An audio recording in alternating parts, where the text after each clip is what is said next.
छोराभन्दा छोरीले सन्तानमा चाहिँ बेसी माया गर्नुहुन्छ जस्तो लाग्छ? छोरा र छोरीमा कति अन्तर छ? छोराहरू पनि माया त अभियसली गरि नै हाल्छन् होइन, आफ्नो बाबा आमाको लागि एकदमै राम्रो एउटा बलियो पक्ष हो।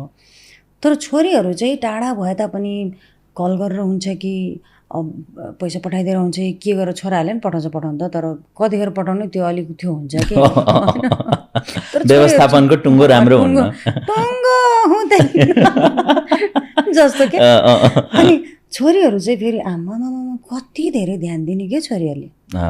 छोरीहरू भने त इनाम हो नि। छोरी पहिला घरमा जन्मिनु भने चाहिँ एकदम आशिष हो क्या त्यो चाहिँ खासमा। तपाईँले याद गर्नुभएको छ नानीहरू सानो उमेरदेखि नै भर्खर तातेमा हिँड्दाखेरि नै यो मिनु पापाको यो मिनु मम्मीको भनेर सम्हालेर राखिदिन्छन्। कस्तो खिलखिलाउँदो घर हुन्छ। छोराहरूले भन्दा छोरीहरूको त्यस्तो हुन्छ। छोराहरू भएको त झन् उत्तम नै हो, राम्रो हो, तर छोराले गर्ने प्रेम र छोरीले गर्ने प्रेममा धेरै फरक छ, जमिन आसमानको फरक छ कि